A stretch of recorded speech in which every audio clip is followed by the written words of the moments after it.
When I see a client who tends to have good hair come in and suddenly have bad hair, it's usually one of a few factors that I actually don't see talked about as often. So one is your diet. At On Point Fresh, I've only ever had one mission: bring you guys the absolute best advice, even if sometimes it's not from me. In this video, I've brought on one of the most knowledgeable hairstylists in the game to answer some of your most common hair questions. Without further ado, let's get to it. Hello, On Point Fresh. My name is Andrew Does Hair. You can find my work on Instagram or YouTube by searching Andrew Does Hair. I'm a hairdresser here in Orange County, California. I've been doing hair for almost 20 years, and I specialize in short hair. I wouldn't quite call myself a barber. I'm a hairdresser. I style hair. And I want to thank On Point Fresh for giving me the opportunity to speak to a new audience here. Hopefully I can bring something of value to the conversation. So here I was given a list of questions. First question, how do you find the perfect hairstyle that suits you? And the second half of the question is, how do you assess what hairstyle would suit someone? So because it's kind of two questions in one, I'll answer it in two parts. So the first question, the most effective route that you can start with is to seek advice. And I don't mean on a screen, because I can't see your hair. I don't know what your cowlicks are doing. I don't know what your curl is doing. Nobody on a screen can advise you in the way that a professional in person can. When you go to somebody who cuts hair, even if they've only been doing it a couple years, this is somebody who has spent years now looking at hair, thinking about hair, combing through hair, touching hair, elbows deep in hair. And their understanding of what hair can do and can't do and should do and shouldn't do and what looks good and what looks bad is just a little bit more informed than somebody who's watched a few YouTube videos looking for the answer on their own. That's not to say that it's bad to do the research for yourself to find out what you like, but your perspective is like here, and somebody cutting your hair has this perspective. They can see things about your head that you can't. Now, I do understand that a lot of people are going to YouTube for this type of advice because they don't have someone they trust to stand behind them and advise them on what they may or may not be able to do with their hair. And I get that. In a case like that, I would say, if you're cutting your own hair, your mom's cutting your hair, you go into a barber who just isn't offering you advice, I would say to start with a regular haircut. And what I mean by that is almost every men's haircut is built off of the same type of haircut. We would call it short square layers. If you get short square layers and then you have them finish the details in whatever way you like, maybe taper the sideburns and maybe square off the back, whatever. If you start with this is a normal haircut, but every classic men's cut that you've seen, from a side part to a slick back to a quiff to a pomp to any of those kinds of haircuts, they're all built around the same kind of shape. So if you're trying to find a hairstyle that suits you and you don't have somebody who can stand back and give you ideas, I would start there with just a basic haircut. And then from that basic haircut, you will know, just based on how your hair acts, what you like and don't like about it from just the basic, the standard, and you can lean in one direction or the other. You might like your hair sides a little bit more after they grow and they lay back. So the next time you go get your square layers, you say, give me some short square layers, but leave the sides long enough to lay back. Or you might find that on some days it curls more than other days, or as it grows in a little bit longer, you see more curl on top. And so the next time you go in, you might say, can you cut it in a way that would be more conducive to curl? But starting from kind of a standard regular haircut, you would be surprised of all these celebrities that we look at, these Brad Pitts and David Beckhams and Cristiano Ronaldos and Zayn Malik's and all these guys we look at for cool hair. They're not walking in with some detailed explanation saying I want this here and this here and this here and this here. What they're doing is they're hiring an expert who essentially gives them a basic haircut. They all almost have the exact same haircut, believe it or not, and then the details are just tailored to fit that person. I want to take this moment to do something very special to you guys. Our exclusive hair care line for men has finally been released. On Point Fresh hair care line features 4 high-quality products. Flow Serum. This is our flagship serum that strengthens and moisturizes your hair, giving you that dream flow that you've always wanted. Fresh Waves Sea Salt Spray for getting amazing wavy hair, made with high-quality sea salt and sea kelp for moisture. Styling Paste. This will make your hair smell amazing and give you a strong texturizing hold. Texturizing Clay. This creamy clay gives your hair a thicker appearance, provides texture, and has a softer, more pliable hold. Check out all of our products over at shop.onpointfresh.com. We'll put the link in the description and in the comments. Now back to Andrew. So the next half of the question is, how would I assess what hairstyle would suit someone? So I'll be honest, when I have a brand new client who's seeing me for the first time, as soon as I walk up to the front door here to greet them, I'm looking at what they're wearing, I'm looking at how they're carrying themselves, I look at how their hair is previously cut and styled, and I'm getting a feel for who they are, what their vibe is. You see, style is what you tell somebody about you without opening your mouth. Fashion temptation is copying a cool haircut that you saw online. I want to help somebody find their style. And to begin doing that, I need to just read what's going on with them already. For example, if they're wearing brand new, crispy, fresh Yeezys, they're probably not going to want some messy, grungy, like lived-in look, like a Zayn Malik, like, you know, dirty little mullet or something. They're probably going to want something a little crispier, a little more fresh. And on the flip side, if they come in and they're wearing like tattered jeans that have cool fades on them and stuff, and they're wearing like beat up old vintage work boots, and that style is really working for them, they're probably not going to want their forehead lined up. They're probably going to want something a little bit more lived in, a little more organic looking, because that's how they dress. So that's the first thing I look at. The next thing I do, again, the client comes in and they don't know what they want at all. Like this is not me saying I tell everybody what to do, but a client comes in and they say, I have no idea what I want to do, help me. I'll sort of fit that normal haircut to them with just enough length that the hair will move, but not so much length that it only falls down. And so I give them a basic haircut for the most part. But as I'm working toward the end of the haircut, I'm looking at the details and nuances in their hair, and I'm leaning into them. So something really important to understand about finding suitable hair for you that's your perfect hair is we have a tendency to look at the cowlick here, this parting there, this curl here that we don't like, and we think that correcting those things is what's holding us back from the hair that's just the best hair for us. But truth be told, if you were to look at the red carpet and look at the people walking down the red carpet, they have cowlicks sticking out. Their hair parts naturally. Their hairstyles lean into these natural characteristics. They don't fight them, they go with them. It's really easy to look in the mirror and go, I can't control this cowlick, so therefore it's bad. And once I control it, I'll have my perfect hair. The way that you're really going to arrive to hair that works for you is to lean into those things. So you start off with, let's just say, a standard basic haircut. But once those cowlicks are doing their thing, you detail it and texturize it in a way that it looks cool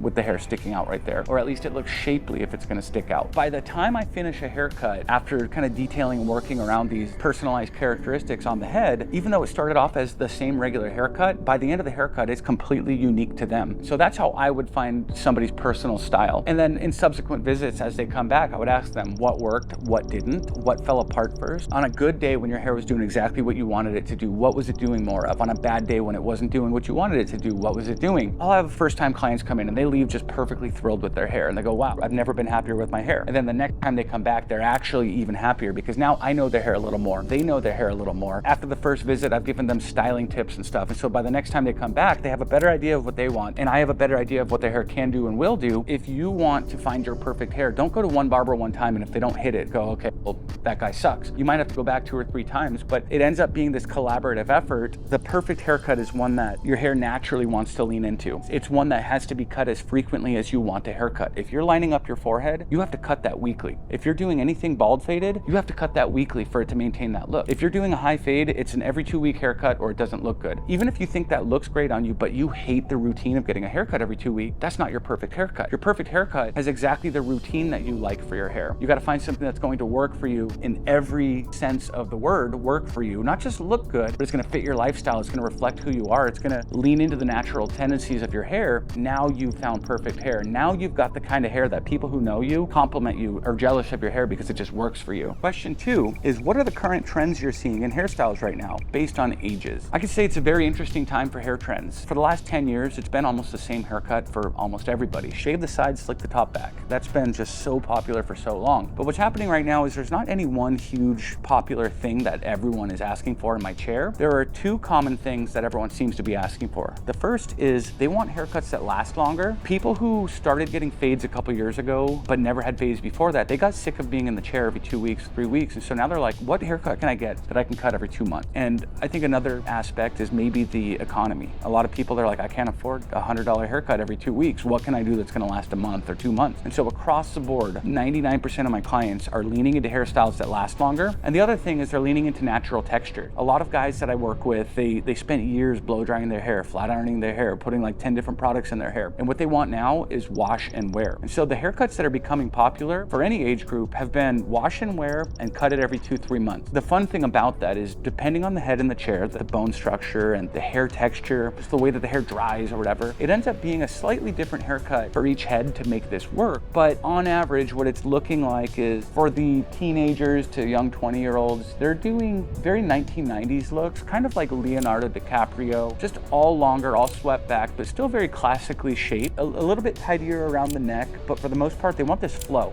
Actually, I think that's one of the key words. They're like, hey, I want my hair just to flow everywhere. If you've had the long top and short sides for a bunch of years now, think about how nicely the top of your hair combs back, but how hard it is for the sides to lay back once they grow in a little bit. That's Just because the sides, if they're short, they don't bend and lay back. And so what I'm getting a lot now is I want the sides long enough that I can go like this and they just flow back. On my older clients, I say older, like my age, I'd say the mid-20s to 40-year-olds, young professionals, my real estate agents, my lawyers, these kinds of clients, what they want is almost like an 80s businessman haircut, very American Psycho. So similar in structure to the Leonardo DiCaprio, but less of like a super long top, and they're a little bit less afraid of having a bit of a mullet. Like they kind of like seeing the back of the hair from the front is a request that I get. Like they'll say, I don't want a mullet, but I want to see from the front, I want to see the back just a little bit. That's been a huge popular request lately as well. And I think the reason these two styles are very popular is, again, you don't have to cut them very often, and for the most part, you barely have to do anything to style them. Number 3, tips on the awkward phase of trying to grow your hair long. The thing that makes your hair awkward is that it either doesn't have a shape or each hair doesn't have a purpose and a direction. As long as you figure out where your hair can go and where your hair wants to go, and then you style it that way, it should look for the most part natural and it should look good. There are certain areas, the sideburn, the nape, where once they kind of get long, it doesn't matter which way you comb it, it's gonna look kind of funny. And so you do need to shape up your hair and keep the edges tidy as it starts to grow out. And there's definitely a factor of like, if the top isn't quite long enough yet and the sides start to get too long and you get this disproportionate like super long sides with like relatively long top, it'll look weird.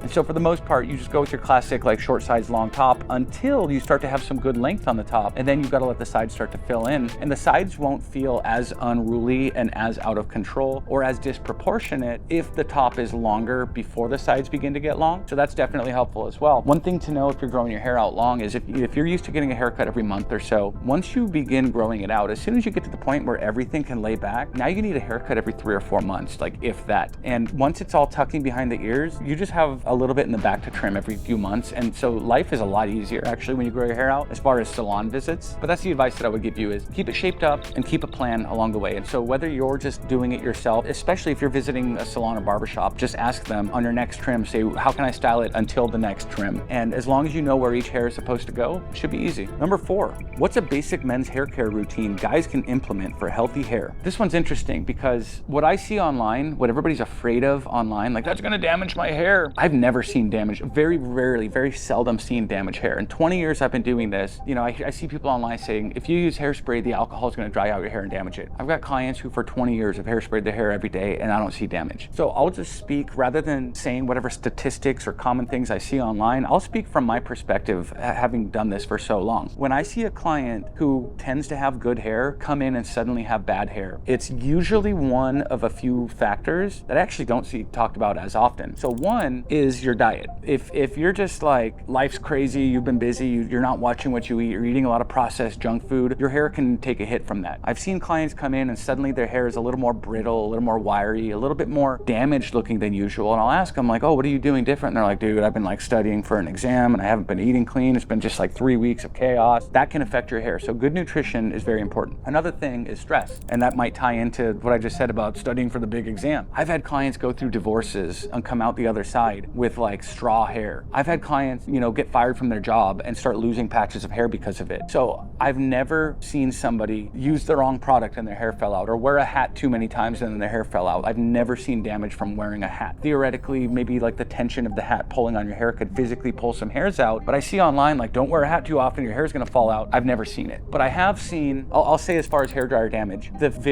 in 20 years, I've probably seen maybe 5 guys actually damage their hair with a hairdryer. It is very, very hard to do. And these 5 guys, they all had the same thing in common. I asked them, how often do you blow dry your hair? And they go, well, twice a day. I do it once in the morning after the shower, and I go to work all day, and then after work, I go to the gym. And when I get out of the gym, I blow dry my hair a second time, and then I go out to the club or whatever I'm doing for the evening. And so these guys blow dry their hair twice a day. What'll happen is the ends start to get brittle and break off, and it starts to look like straw. But once you cut that off, the damage is gone and it's healthy again. I've never seen somebody drying their hair 3 or 4 times a week, even 5, 6 times a week, damage their hair. Again, keeping in mind that I am a short hair specialist. If you are gonna grow your hair long, try to blow dry it less. But if you're keeping your hair short and you're blow drying it even once a day, you're 99.9% more likely to trim off the ends before you damage them than you are to actually damage the ends of your hair. So healthy hair care routine, good nutrition, don't stress, and be a little bit careful with the heat. If you're worried about the heat, buy a heat protectant. They actually work. There's a whole bunch of good ones on the market out there. Number 5, thoughts on the no shampoo trend. I like this one. I haven't read about it too much. What I know about it is I've had clients come in who suffered from dandruff or just had oily scalps or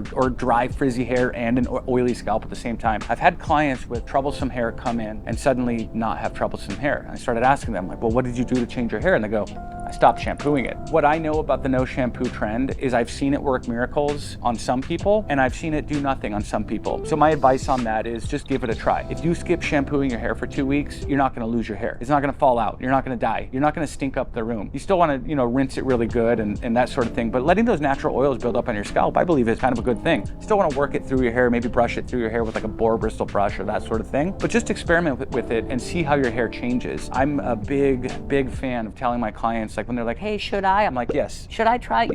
Yes, absolutely. Women will get their hair done and then they go, here's the 19 ways I know how to style this. But men are like, this is my haircut, this is how it's styled, this is the same pomade I've used for 17 years. We get stuck in these routines and oddly enough, men are so afraid of like, I'm gonna damage my hair if I touch a hairdryer. They're so afraid of these like marketing lies out there that are trying to sell heat protectants or whatever else, or trying to sell shampoo. If you don't shampoo your hair, it's gonna be bad for you. Like, well, who told you that? The shampoo company? Try it. The only way you're gonna damage your hair to the point that you don't have hair anymore, that it's going to be permanently damaged, is if you literally burn your scalp or dig follicles out of your head. Nothing you do to the hair out here will affect future hair that grows in. That is like an old wives' tale that like if you bleach your hair, it won't grow back. Not unless you 3rd degree burn your scalp with bleach. And so try not shampooing your hair, just see what happens. Number 6, how to fix a coarse, frizzy, dry hair without the use of one-offs like keratin treatments. Okay, I wanna tackle the word fix there because I'm assuming fix means make not curly or make not frizzy. The easiest way you can fix it is to go, hey, you know what? Here's a curly, frizzy style that I kind of like. So don't think that curly frizzy hair is bad hair. You can have very curly frizzy hair that can look cool. So if you don't want to put in the work or the effort or pay for the one-offs to